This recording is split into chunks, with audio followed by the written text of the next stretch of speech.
Hello there, thanks for joining. Hello. So we're just going to wait a few more minutes for some other publishers to join us, and then we'll get started. Okay. How many are going to be here? We're expecting about 4. But if it's 11 and we're not seeing that, we'll just get going. Okay. Sounds good. Some very active wallpaper you have, or drawing, or... Thank you.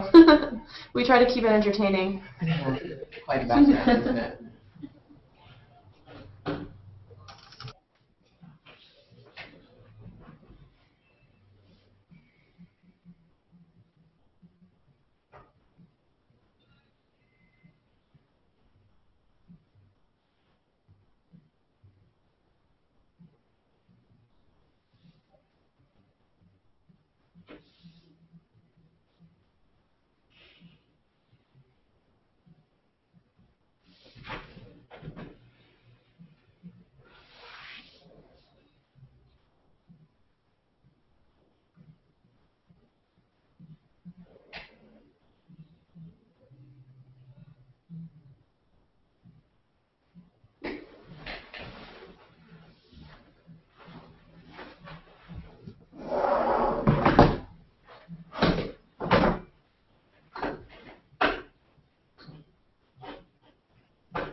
Hello, thanks for joining. Hello. So we're just waiting for a few more publishers to join us. We had about 6 people who wanted to join this hangout, so we have 2 of you, and thank you for being on time. We'll just wait another couple of minutes, and we'll get started by 11:05. How many of people we have joining? Sounds good. All right, thank you.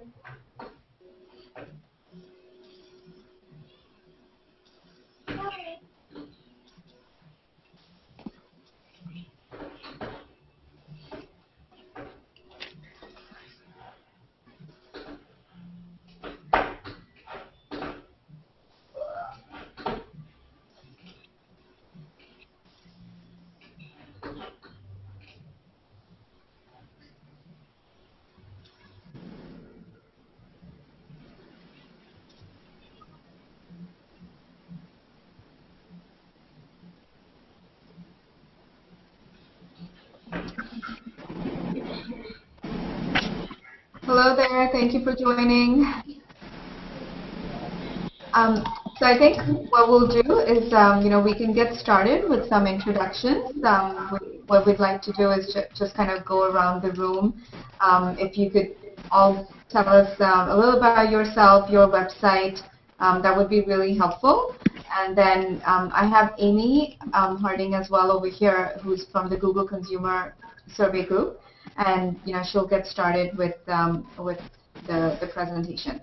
But basically, right now, if we could just kind of go around introducing ourselves on your website, and also, one request: when you're not talking, if you could just have your mic on mute. And their familiarity with the product. And also, if you could let us know how familiar you are with Google Consumer Surveys. Well, you're going to have to tell someone to start. So, Darman Russell, do you want to start first? Can you hear me? Yes, now we can hear you. Okay, sorry, it's my first time using this setup, so a bit confused. So I'm Darman Russell. I'm in charge of advertising revenue at Glassdoor, which is a kind of consumer employment community website where we collect information about the world of work. And I know very little about Google Consumer Surveys, which is why I'm here. All right, great. Thank you. Thank you for joining, and we'll definitely, give you more information on the product. Matt, would you like to go next? Sure. My name is Matt Ramey. Our site is Sporkle.com, which is a trivia and games site for kind of a more of a mentally distraction type of site. But and I also don't know anything about the Google Consumer Surveys. So. All right, great. This is the perfect audience, I guess. Samir, would you like to go next? Sure. So I'm Samir. I run ProProfs.com. We provide web-based tools for building and testing knowledge, like tools for making quizzes and online courses. I don't know much about Google Surveys, but looks like it's very relevant to what we do because we do online quizzes. Great. All right. Well, thank you all for being here. Thank you for being on time. And I'm going to hand it off to Amy now, who's our specialist for Google Consumer Surveys, and she'll take it from here. Okay. Hi, everyone. My name's Amy Adams Harding. I'm the head of publisher development for Google Consumer Surveys. This is my first Hangout presentation as well, so bear with me. Raina's here to help, though. She's a pro. And it's great that it seems like everyone is not that familiar with GCS.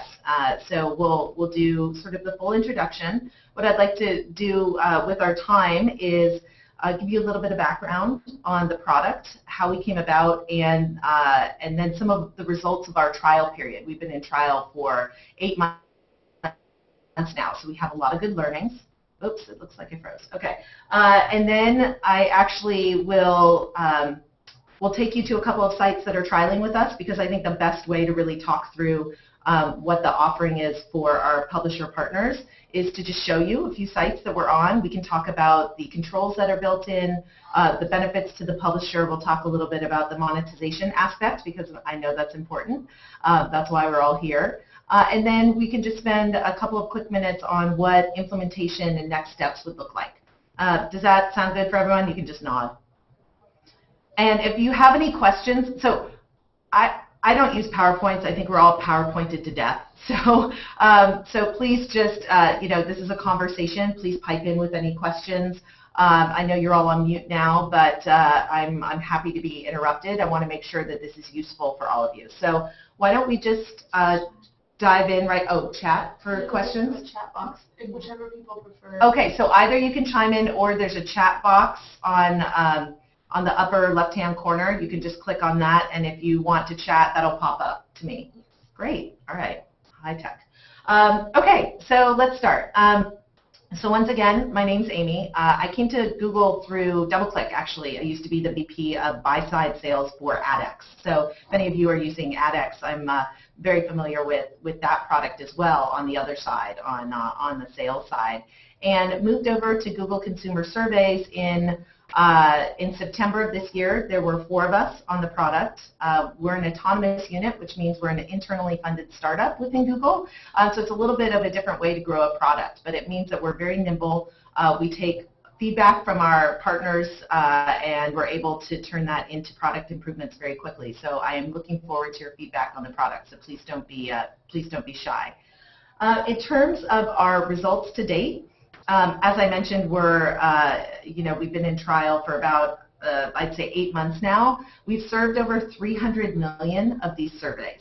So we have a very good handle on what performs for us. Our publishers have been very happy. We have 30 trial publishers live right now. We're looking to grow the publisher network and really help our publishers take control of the monetization of their site. I mean, that's one of the main goals of this product. In sort of a nutshell, people say, what is the whole idea behind Project 402, which is our code name, or Google Consumer Surveys. It's really about creating an alternative form of monetization for digital content and helping publishers value their content and receive payment for their content, which may have not been gated in a previous life. So most of our trial partners actually have not had paywalls on their site. A few people have referred to us as a survey wall. I think that's an interesting way to think about it, but I like the phrase my boss came up with, and it's really just a speed bump on your way to content. And we enable the publishers to get paid for content that maybe they haven't been able to monetize in an effective way to date. The ecosystem that we're creating really exists of three parts. You, the publisher, who's looking to monetize your content; the user, who would probably rather pay with their time by answering an anonymous survey question versus pulling out their wallet and their credit card. And then the third pillar of that ecosystem is the $25 billion a year market research industry. It is a huge industry in this country. It's pretty antiquated and ripe for disruption. And what our founders thought about was, hey, why don't we put some speed to data? Why don't we put some technology around being able to source this kind of market research and benefit the publishing community at the same time? So that's where this idea really sort of started. Does anyone have any questions, or should we just dive right into showing you what we're talking about, and then we could talk a little bit more about the publisher proposition? Questions? No? Great. Okay. Screen share, right? Could you mention the size of the market again? It's a $25 billion a year market research industry in this country. Would you know how much of that is online? I don't have that statistic. I do know that the type of online surveys that are being run right now are not as technology enabled or as data enabled as they could be. I mean, a lot of market research is still done, over the phone, asking one person 30 questions in a questionnaire, stopping people at a shopping mall. I mean, it's amazing how sort of old school or antiquated the market research industry is. The technology, I'll just spend 1 minute talking about the survey side because I think it is interesting. The sort of secret sauce of Google Consumer Surveys and what makes us so compelling is not only the speed to data. I mean, a survey creator can upload a question and within hours get statistically significant results and answers to their questions, but we're able to pair those answers to the questions with the anonymous inferred demographics from the DoubleClick cookie. So I want to stress that this is anonymous, it's non-PII, and these demographics are inferred. But we are able to match up the answers with the inferred demographics and give a very rich data set to our market researchers in a matter of minutes in many cases, as opposed to days or weeks in sort of the offline survey world. Now, this product is not going to replace the $60,000 in-depth, deep market research surveys that a lot of companies run. But in terms of enabling decisions to be made with data, and these could be everyday decisions, I've got a few examples that I'll show you of different question types that you might see come across your website if you enable GCS.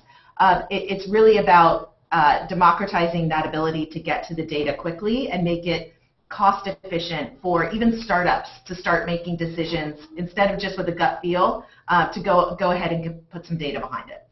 Does that answer your question? Great. Anybody else? Or should we just dive in? Why don't I take you to a couple of sites? I'm going to take you to two of our trial partners, show you a couple of our implementations. What we'll talk about is, I'll just explain what you're seeing, the survey prompt and the different parts of the survey prompt. We'll talk about the publisher controls around that, the sort of when, where, how often the prompts show up. We'll talk about the monetization, and then we'll talk about what it takes to get implemented. So we are going to share our screen up here, right? And then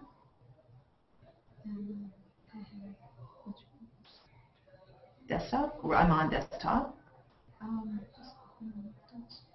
They should have been open already, right? So which one is this? Can you click on this?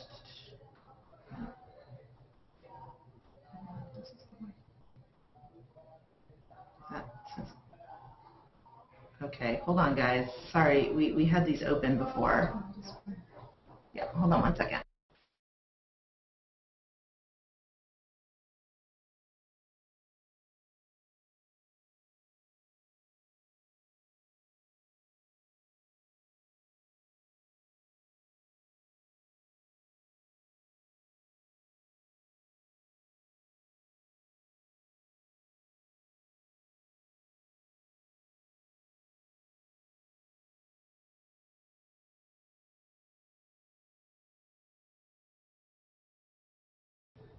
Okay, can you guys hear me?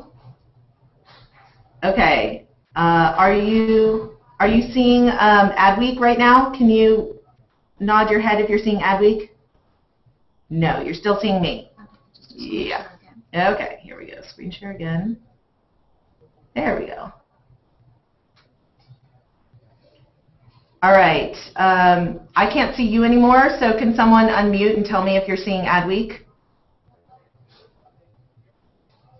Yes, we're seeing it. Great. Perfect. Okay. So please just speak up. I can't see you anymore, so speak up if you have any questions. Okay. Well, let's just go ahead and run through this. So Adweek is one of our trial partners. They have implemented our prompts on quite a bit of their content. What I would just like to walk through is basically taking you through the consumer experience when one of your users would come across one of these prompts, and talk a little bit about the traffic targeting, etc. So I'm scrolling down, and what you see in blue here is what we're talking about. This is Google Consumer Surveys. There's a snippet of the article that is allowed on top of the prompt. That's a publisher-defined amount, and in this case, it's about 10% of the article. Sorry, is someone saying something? Getting feedback. No? Okay, keep going. And about 10% of the article is served on top of the prompt.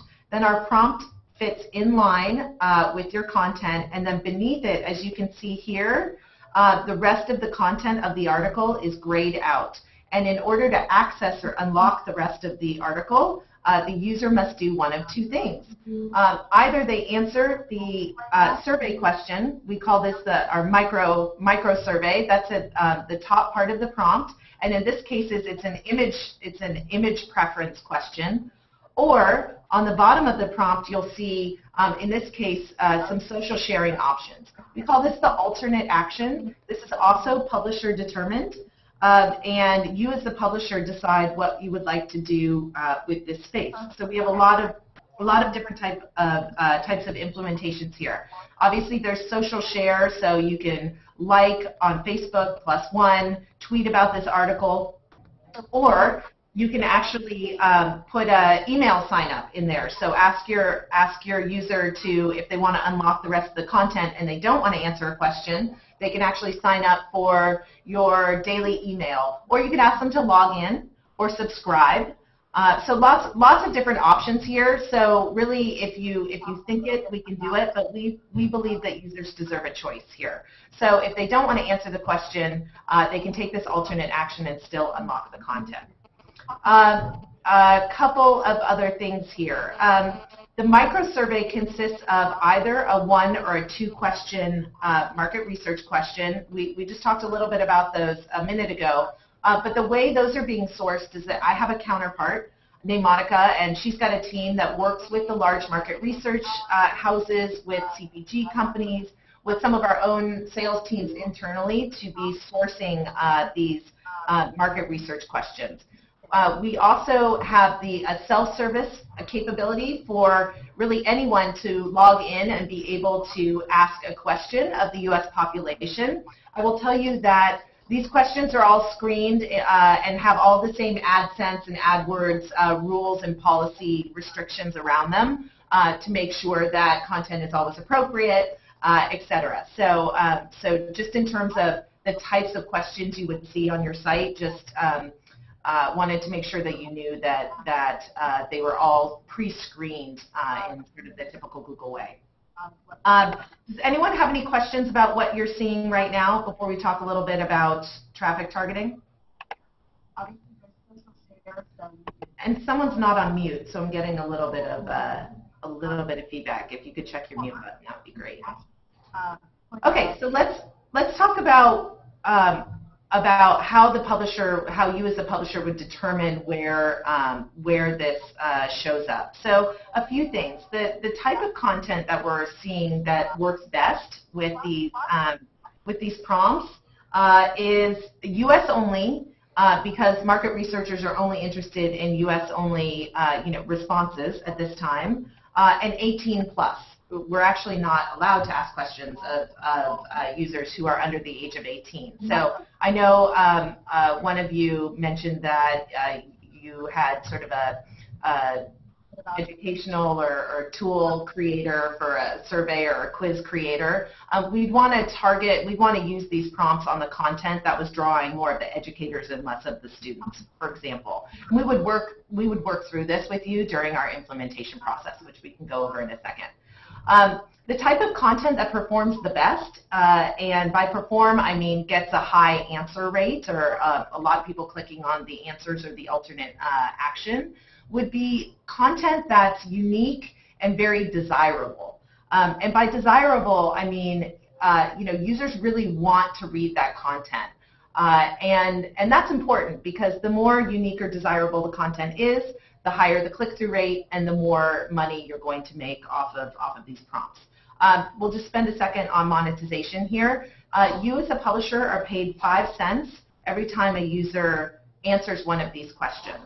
Now, I mentioned before that it's either a 1 or a 2 question market research survey. So in the case, about 10% of the time we have 2 question surveys. You actually make 5 cents for each one of those questions answered. So those prompts monetize at 10 cents. So that's a great deal.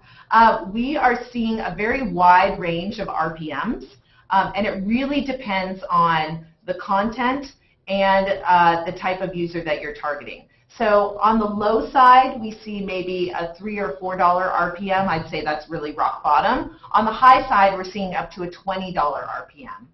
And that's above and beyond the advertising that you're already serving on your site. This does not interfere with advertising, and actually there's no ad serving cost. So that's all net to you, the publisher, and we just cut you a check at the end of the month. So it's actually it's a beautiful thing. We've been told by our trial partners. We will help you scope out the revenue estimates as we work with you on an implementation, but it is very dependent on the type of content you're running on and also the type of user you're targeting.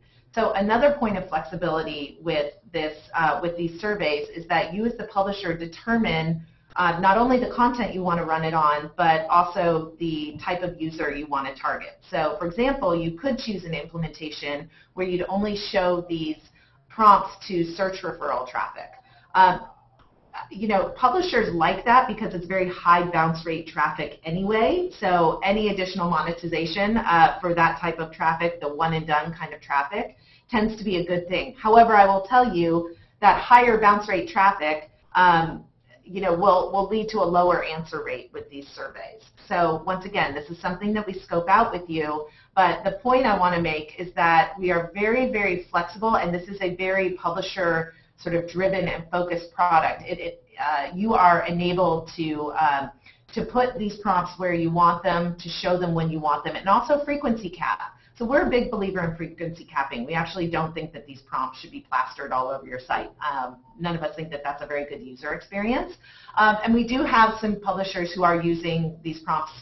They've done away with their hard paywall and have replaced it with these prompts, so they are a little more ubiquitous.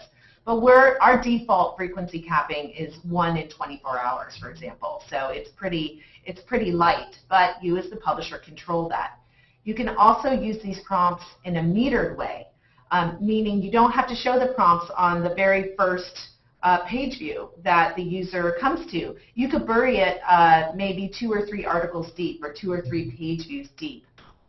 That tends to be a pretty successful implementation because those users are engaged. They obviously want to get to your content, and when they hit this speed bump, it takes on average 6.8 seconds to answer one of these questions. So the user just keeps going. They answer the question and keep going. So does anyone have any questions on the sort of publisher controls or placement of the prompts or monetization of the prompts? I have a question. Yep. Is there any way to target specifically 18 plus? So right now we can't actually do that targeting. That has to be more content based. Do you have a site where it's very mixed in, or is it certain content sections that would be more geared towards 18 and under or 18 and over? It's kind of mixed in, but I could probably target it differently, this ad for specific categories. Yeah, and Matt, is that you? I'm sorry, I can't see you. Because I went to your site yesterday and just kind of checked out the content. So No, it's not Matt. It's actually we have a new. Oh, we have a new. Oh, sorry. Okay, and so you didn't get to hear that I can't see you because I'm showing. So the answer is we need to really we need to do that more around the content targeting side of things, but we can work with you on during implementation to make sure that we're getting the sort of older demographic. Okay, gotcha. I have one question as well. Yep. Which is basically, you said that sometimes the survey is one question, sometimes it's two. Is that something you control, or is that just what shows up? That's what shows up. So we don't have a control yet for that. Most publishers actually really like the 2-question surveys, and I have one loaded up here that I'll show you in just a second after we click through. I want to show you the user experience on actually answering a question. So if you just sit tight for a second, I can show you what that looks like. The reason we limit it to 2 questions is in our research what we found is people are far more likely to answer truthfully if it's 1 or 2 questions versus anytime you get to 3 or more, people tend to just straight line. So human nature dictates that your first impulse is to answer correctly. So when we get people on just 1 or 2 questions, they're answering truthfully. Any more than that, you start to worry about people just straight lining their answers. Any other questions before I show you sort of the user experience for clicking through? Yeah, and Matt, is that you? I'm sorry. Can you speak up? We can't hear you. I think that's a delayed recording on somebody's computer that you're hearing. Okay. Oh, sorry. I have a question. Okay. Can we just ask the user whether they are over the age of 18 or not as the first question? No, we don't ask that. There's some rules and regulations around that, and also, you know, if the answer is no, we pay you for every answer. So that's not an answer we can sell to the market researchers. So that's why we try and step around the 18 and under. That's what shows up. You don't have a control yet for that. If someone could check, if you guys could all check your mute buttons again, that would be great. Okay, so if we don't have any more questions, and please pipe in if you do have questions. I'm going to go ahead and answer the question so you see what happens. So this is an image preference question. What you see the prompt, and then you also see the grade rest of the article below. So what I'm going to do is I'm going to answer, this is the image that I prefer, and pay attention to what happens with the prompt and the content below. So I go ahead and I click on the answer, the prompt disappears, and the rest of the article scoots up underneath it. So that's the user experience.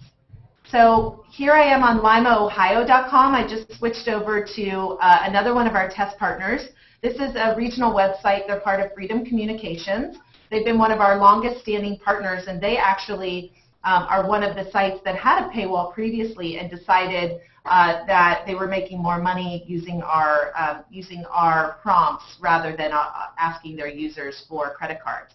So as you can see here, the Lima, Ohio folks put about 20% of the article above the prompt, so in essence for free. And this is a 2-part prompt.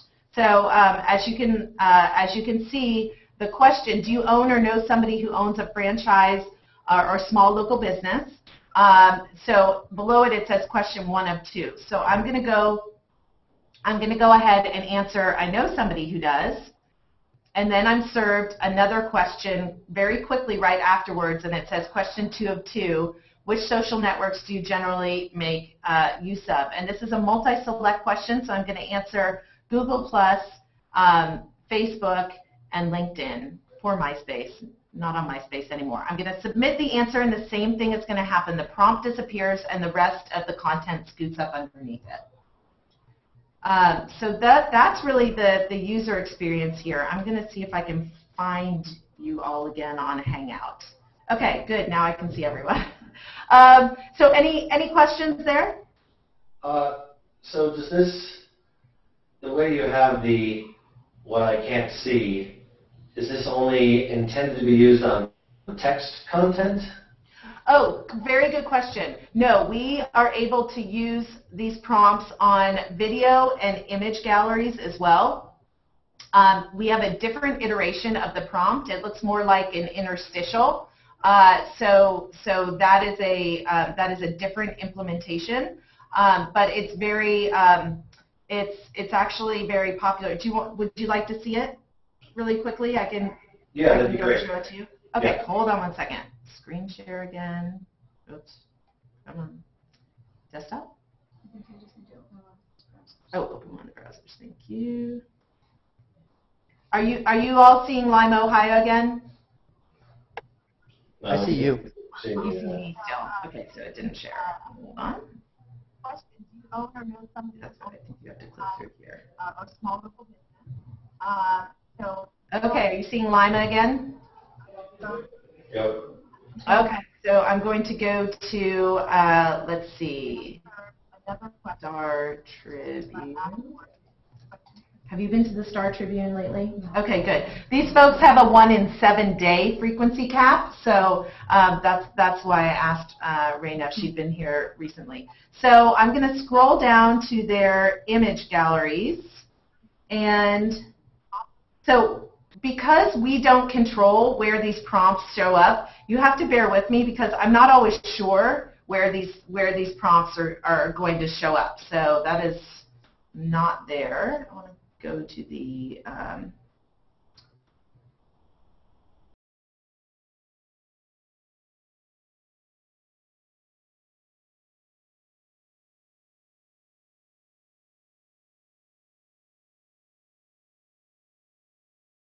guarantee of where they'll be. It looks like it's hung up a little bit here. So hold on a second. Nope. Okay. Okay, so I'm going to show you the same prompt just over a different type of content. So I'm going to go to Google. This is another one of our partners is the Texas Tribune. And I know this seems a little odd, but Texas prison population, Texas Tribune. Okay, so the Texas Tribune is another partner of ours, and they have decided to monetize their search referral content over their databases. They have huge databases of employee salaries in Texas and the prison population in Texas, which, by the way, you can't monetize with advertising. Nobody wants to put their advertising next to information about prison inmates or employee salaries. So what they've done is they've used this version of our prompt. We call this the headline version or the interstitial version of the prompt to monetize this particular content. This is the same look as if there's an image gallery behind it. We're actually creating a better, more integrated image gallery version of the prompt. It's probably about 3 weeks away, so unfortunately I don't have a mock-up to show you. But in the interim, this is the type of prompt that we're using. Once again, I got a 2-part question. So do I buy on Etsy? I'm going to say yes, I do. And what products do I buy on eBay? Okay, so what do I buy on eBay? Well, I'm going to say I buy books, and I'm going to submit the answer. The other thing to look at is the alternate action. So they're trying to get people, the Texas Tribune wants to get people to sign up for their daily email alerts. So as you can see, that's the alternate action that they've selected on the right. So I'm going to submit the answer, and then just pay attention to what happens here. The interstitial goes away, the overlay goes away, and it just takes me straight to the site. Does anyone have any questions about that? No? Okay. So those are the two versions of the prompt. That's the user experience. We talked a little bit about publisher controls. Basically, the publisher really controls everything about when, where, and how often the prompt shows up. Let's talk for just a quick second about what implementation would look like. There's two steps. The first is that we have a click-to-accept legal agreement. It's a mutual termination clause. It's a very, very lightweight agreement. We send you that online, and it's click-to-accept, so it's easy on your legal resources. And then the second thing that we do is I can send you an implementation document for you to either read through or send to your technical resources who would be inputting the Java snippet onto your site. So there's, as I mentioned, no ad serving involved in this product. It's 2 lines of JavaScript that's placed in the body tags of your site. We have our head of operations will hop on the phone with you or your technical resources to answer any questions about the implementation document and then share the snippet of code with you. And we can walk you through, just depending on how much help you need, we can walk you through the implementation there. Also on that call, we ask you to start to scope out what kind of traffic and where you would want to run these prompts, and also what your alternate action would be. So those are the, that's really the other next step. So it's the click-to-accept agreement, and then on the other side, it's getting on the phone with you or your technical resources for about 15 minutes after you've had a chance to read through the implementation document. The implementation document is 3 pages long, and it's mostly pictures. So it's not, this is meant to be a very easy, lightweight type of implementation for you. Now, that being said, everyone has queues and code freezes and staging servers and all of that to work around, so every implementation is different. We've had people go live with us in an hour, and we've had people take a week or 2 just based on other things that they had in the queue. So just in terms of managing your timeline and your thoughts about implementing consumer surveys, that's one thing to consider. Any questions on next steps? I have a question. Okay. Can this be placed, like when you place it behind a form? Let's just say people are doing some activity because of which they're filling a form on your website. Okay. And you place it after the form is filled. Okay. Does this read the context of the page? Can I still read the context of the page? How does that work? So what are you needing to read? Are you talking about the survey reading the context of the page, or? Right. Yeah, so the survey questions are not contextually based. Is that your question, Samir? Yes. Okay, so really good point. So the survey questions are not contextually based. The reason is that fundamentally skews the validity of the results if you start to contextually serve survey questions. So if it's a question about voting and you're serving the survey on voting.com, you're going to be skewing your results. That's a different type of research than the general population research that we are offering through consumer surveys. There is demographic targeting, but there's not content targeting available to our survey creators. Got it. Okay. Any other questions? I have a quick question. Yeah. I missed the first 10 minutes of the call, so I wasn't sure. You might have talked about this already. How would the stats be tracked? Okay, good. No, you didn't miss that, so thank you. So right now we are literally in the process of rolling out our publisher reporting portal, so you'll be able to log on and get your reporting stats on the number of prompts that were served on your site, the answer rate, the abandonment rate, the RPM that you're netting, and then the actual dollars that we'll be sending you at the end of the month. In the interim, my ops manager sends you a spreadsheet. It takes about 7 days for our numbers to fully update. We're about 95% complete within 24 hours, But then we, in terms of payment, we allow for a 7-day lag just to make sure you get credit for every single click. People leave their browsers open, things like that. So that's the way that the statistics are tracked. And it's all done through... So it's not tracked in our current account. Yeah, so unfortunately, we would love for it to be tracked through your current account, but think of us as a standalone product. We are not integrated into the reporting yet for DFP or any other Google or DoubleClick product. You may see that down the road, but it's not, we are a siloed, standalone product at this point in time. Okay, and the last thing is it's only for websites, or can it be for mobile and apps as well? So we do have one implementation on mobile, and that's with Pandora on Android. And the reason we can do we can have a mobile implementation there is they require login to play the Pandora app, and because there are no cookies in the mobile environment, the demographic data that our market researchers are really paying for, not only are they paying for the answers, but also the inferred demographics that we are able to glean from the DoubleClick cookie. Those mobile clicks are a lot less valuable to us unless we can get demographic information passed back to us. So that's a long-winded way of saying there's only a small slice of mobile environments that we can work with at this point in time based on being able to get the demographics. So if you have a login scenario for your particular app or mobile offering, then we could talk about a mobile implementation. But if not, we can't. Thank you.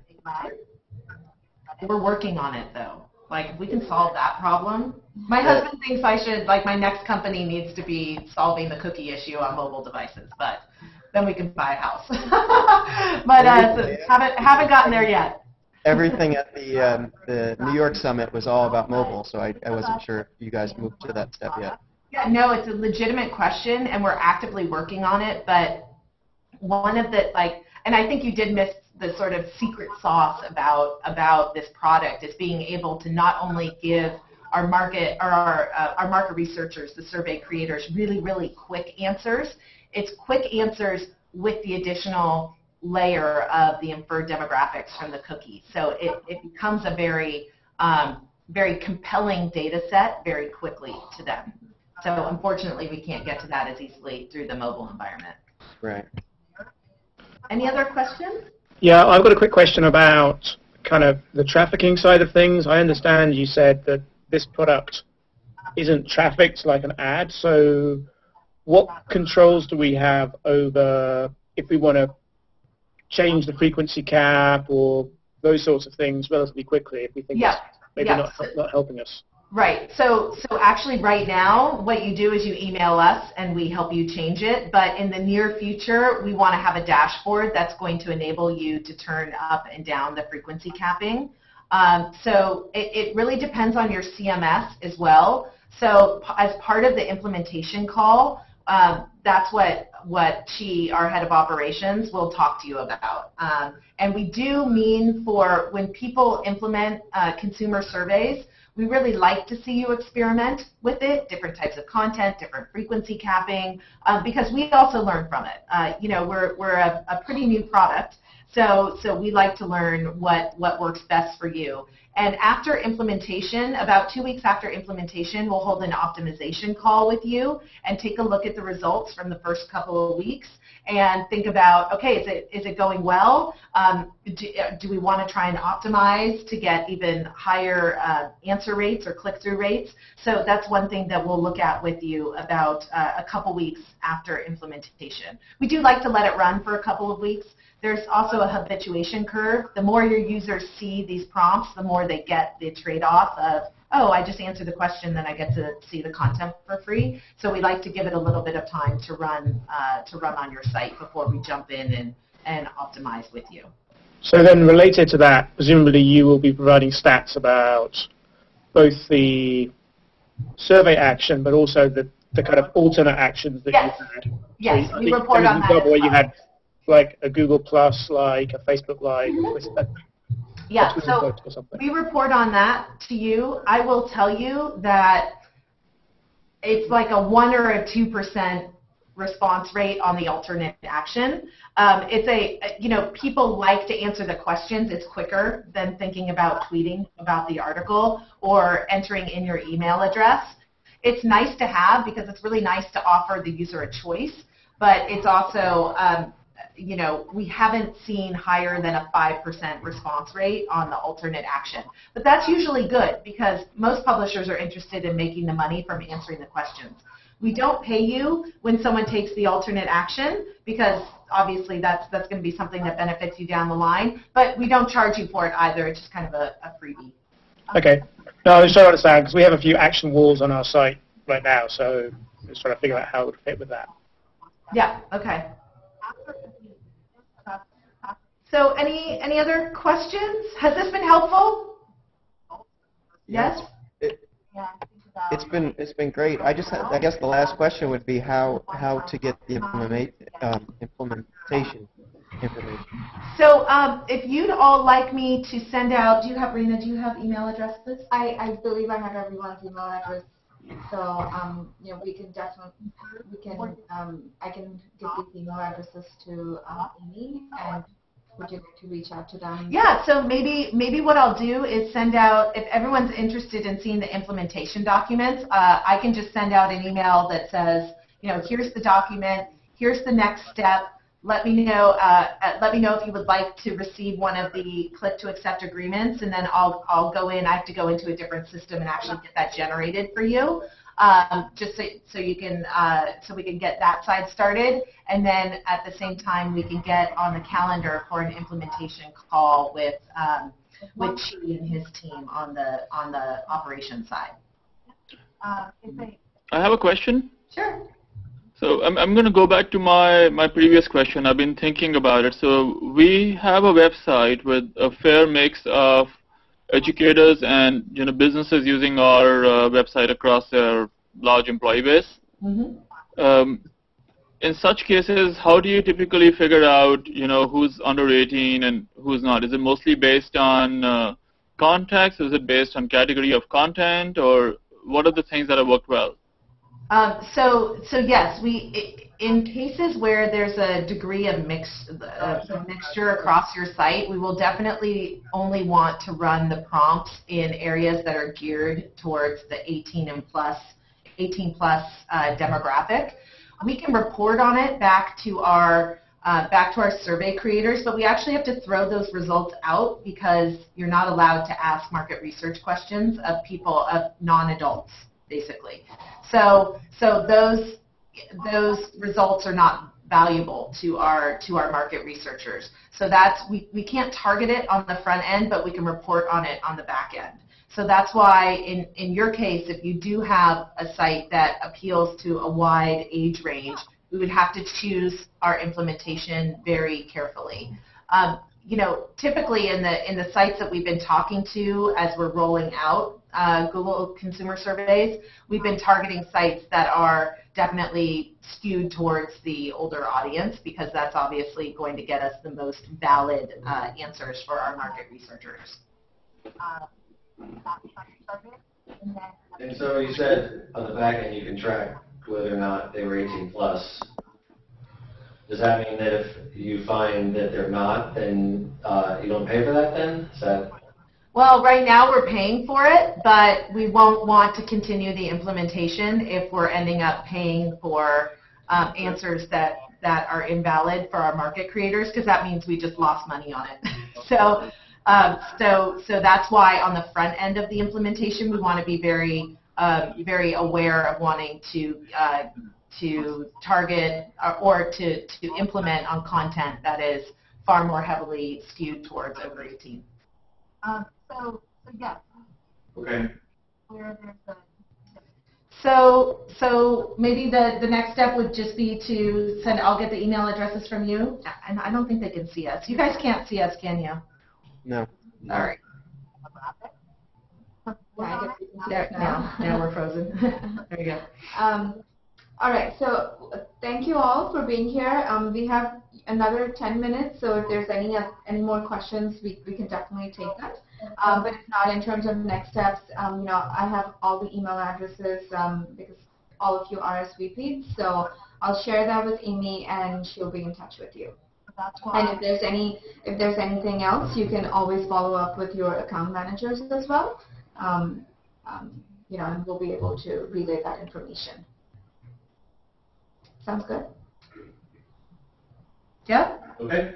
Thank you, everyone. This has been great. Thanks for putting up with my first hangout. not quite knowing what I'm doing. Thank you so much, Amy. Yeah, this was great. Thanks. Looking forward to working with all of you. All right. Thank you, everyone. Bye.